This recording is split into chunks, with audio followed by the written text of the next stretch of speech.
Ferris Calhoun sent a letter to a placement agency in St. Louis the same way he did everything else in his life. Once clearly and without apology. He was 41 years old. Widowed, going on 3 years, and running 200 acres of wheat and hard red soil in the Nebraska sandhills with 2 hired hands who spoke mostly to the horses and a kitchen that had not smelled like anything worth eating since the winter of 1889. He did not write the letter because he was lonely. He wrote it because the biscuits he made had started to crack down the middle like old leather. And he had a boy of 9 named Curtis who was growing fast and asking questions Ferris could not answer. And a daughter of 12 named Edith, who had gone quiet in a way that worried him more than she knew. He described what he wanted the way a man describes a fence line. Practical, specific, no room for interpretation. A woman between 30 and 45, experienced in household management, willing to live in a place where the nearest town was 17 miles of unpaved road, and the wind came without warning and stayed as long as it pleased. He mentioned that he did not expect conversation. He mentioned that he expected competence. He did not mention his children. He did not mention that he had loved his wife Margaret, in the particular stubborn way that quiet men love. Completely and without saying so. And that her absence had left a shape in the house he had not found a way to fill. What arrived on the Burlington and Missouri River line 6 weeks later was not what Ferris Calhoun had described. Her name was Ingrid Sauer. She was 37 years old, originally from Baden-Württemberg by way of Cincinnati, and she stepped off the train at the Broken Bow Depot on a Tuesday afternoon in late September, carrying a trunk, a canvas bag, and a cast-iron skillet she had wrapped in her winter coat because she did not trust the railway to deliver it undamaged. She was tall, angular in the way of women who have worked most of their lives, and she looked at Ferris Calhoun the way a carpenter looks at a house she has been hired to renovate, with professional interest and no particular sentiment about the condition she found it in. Her first words to him were, "You left out the children in your letter." Ferris said, "I did." Said, "I know. The agency told me. I came anyway." He had expected her to be grateful. She was not grateful, she was interested, which was different and harder to manage. On the ride back to the homestead, Ingrid sat straight on the wagon bench and looked at the land the way most people only look at things they are trying to understand. She asked him the soil type, the depth of the well, what the winters did to the road, whether Curtis and Edith had been in school that year, and how long the kitchen stovepipe had last been cleaned. He answered all of it. He did not know why. She said, "You answered 11 questions. Most men answer 3 and then run out of patience." He said, "I'm not most men," she said. "We'll see." It was the first time in 2 years that Ferris Calhoun had felt something he would have called, if pressed, amusement. He did not press himself. I have heard stories like this one more times than I can count. Men and women thrown together by circumstance and paperwork, trying to build something that usually only grows from years of ordinary life. Most of those stories end the way you'd expect. 2 people who learned to tolerate each other. A household that functioned. Children who grew up fed and clothed and not particularly touched by the arrangement either way. But sometimes, not often, you hear the other kind. The kind that makes you set down whatever you're holding and just listen. This is the other kind. Ferris had told Curtis and Edith that a woman was coming to help run the house. He had not told them more than that because he did not have more than that to give. Edith had said nothing when she heard. Curtis had said, "Is she gonna make us do things?" And Ferris had said, "Probably." And Curtis had looked at the floor with the expression of a boy who knows he is going to lose an argument before it starts. Ingrid arrived at the homestead at 4:30 in the afternoon. The light was long and gold, and the cottonwoods along the creek had gone yellow. She got down from the wagon without assistance, which surprised Ferris, and she stood in the yard and looked at the house for a long moment, the way you look at something you are deciding whether you can make something of. Then she walked inside. She did not ask for a tour.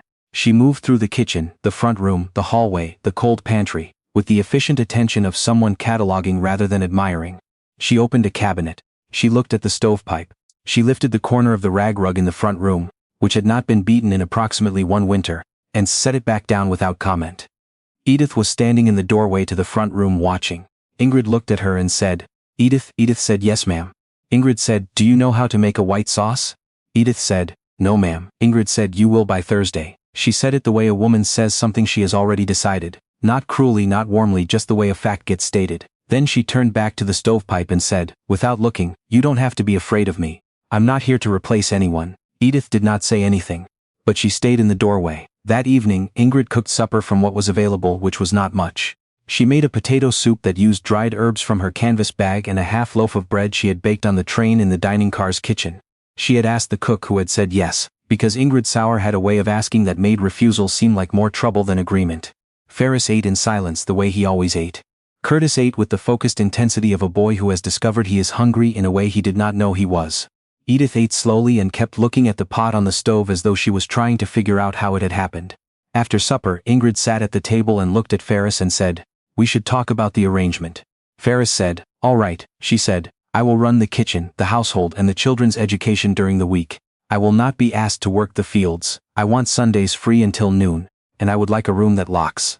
Ferris looked at her. He said, "The room locks already." Ingrid said, "Then we understand each other," he said. "Is that all?" She looked at him for a moment with the precise, measuring look that he would come to recognize as her thinking face. The one that meant she was deciding whether what she was about to say was worth the air. She said, "I would also like it understood that I am not temporary. I came from Cincinnati because I intended to stay somewhere. If this does not work for either of us, I will tell you plainly and expect the same. But I did not travel 700 miles to be provisional." Ferris Calhoun had run 200 acres alone for 3 years. He had negotiated with creditors and weather and men twice his size over water rights. He had never been told, plainly and without drama, what someone expected of him in his own kitchen.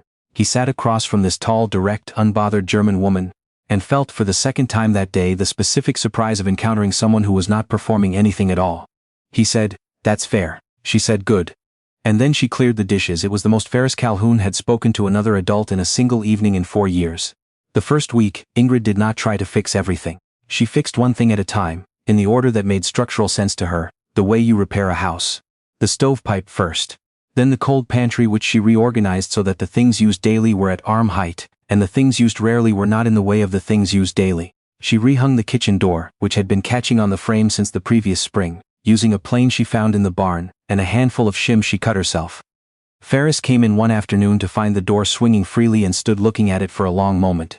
He said, "You planed the door," she said. "It was wasting 20 seconds every time someone came through it." He said nothing. But the next morning before he left for the fields, he brought in an extra cord of wood and stacked it on the covered porch where she could reach it without going outside.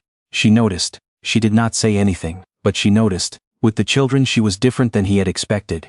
He had expected patience, the careful managed patience of someone performing a role.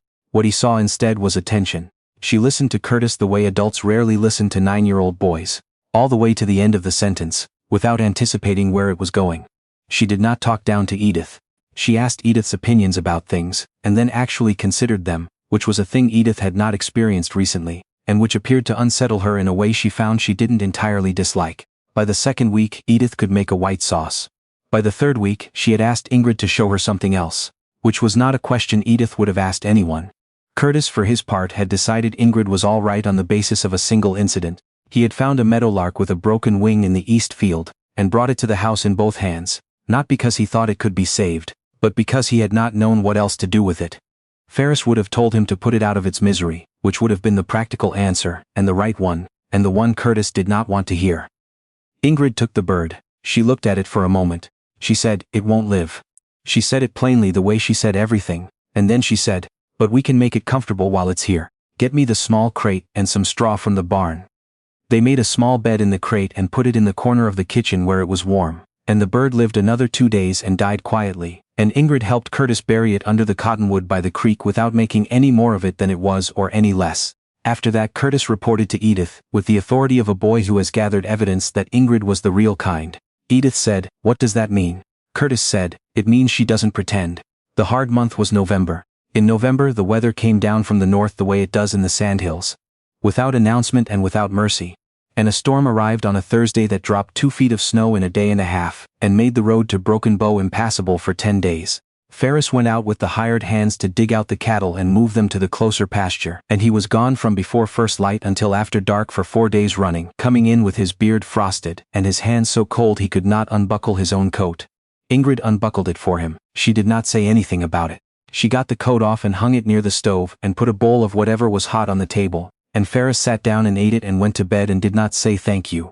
Because he was too tired, and because he was the kind of man who shows gratitude through presence rather than words.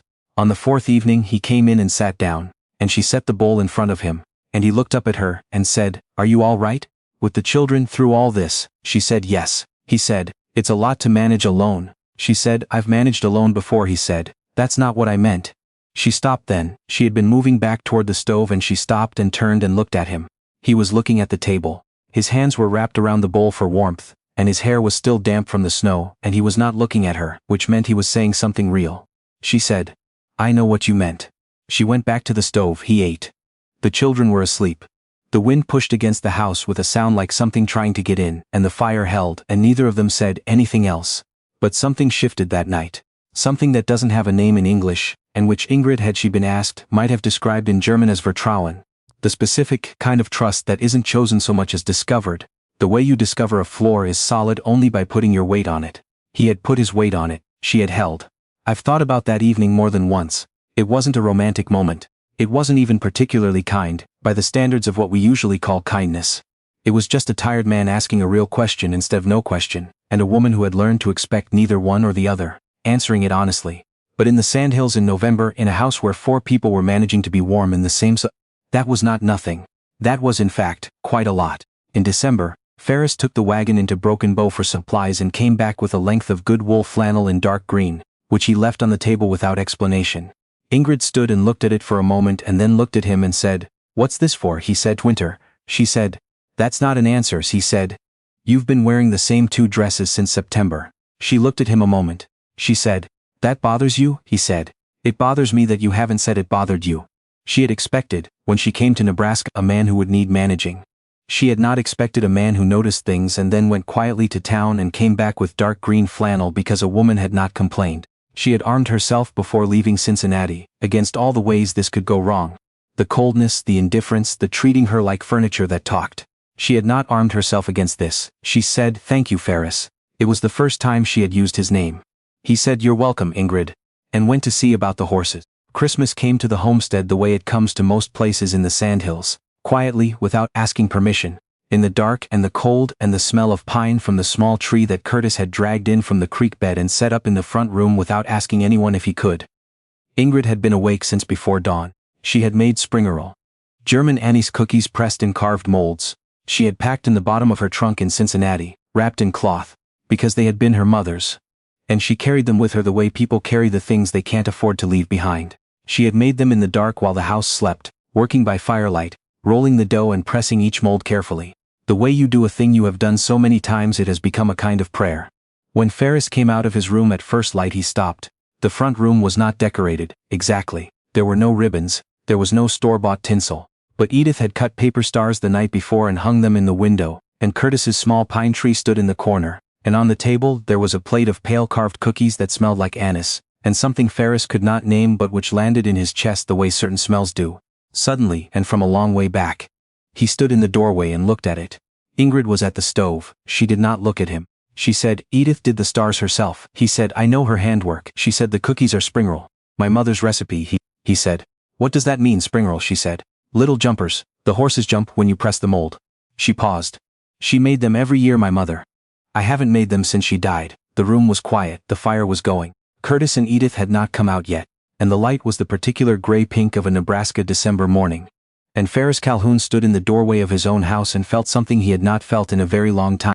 Not happiness exactly, which is too large a word and too easy to say, but something under it.